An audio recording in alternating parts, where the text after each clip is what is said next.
where Jesus says that you shall receive power after that the Holy Ghost has come upon you. Yes. One scholar can look at that and say, so there must be power that you receive after that you have received the Holy Ghost.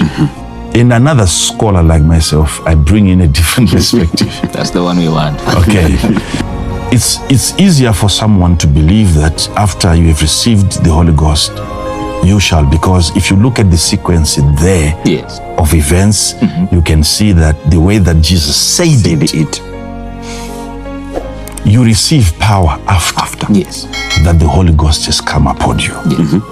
So it's as if you receive the Holy Ghost, and then after receiving the Holy Ghost, you then receive the power. Yes. But is the Holy Ghost a weakness? Isn't the Holy Ghost that power? But how come you have to receive power after you have received the Holy Ghost? The receiving there would rather be the realization. You will realize power after that the Holy Ghost has come upon you. Why I understand that receiving is simply a realization. It is because of my understanding of the Holy Ghost, that he is not weak. He is not only powerful, he is power. For me to think that you can receive the Holy Ghost and still be desperate for power, having received him. The other one is saying, after receiving the Holy Ghost, you have to then receive the power. So when the Holy Ghost hears you explain him like that, he knows that you don't consider him that powerful. You are still weak after having received him until power comes. And that goes to show also that there is another power superior to the Holy Ghost that you desire to have after having received him. So it's an attack on his ability to empower you. Wow.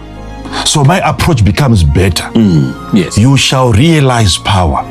After that, the Holy Ghost, what comes after receiving the Holy Ghost is a realization that what I've received is power.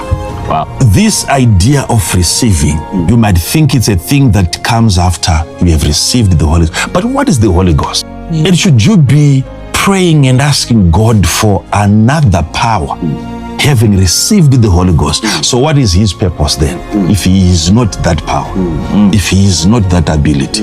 What makes sense now is the realization. Thank you. Your understanding that the Holy Ghost that I have received is power.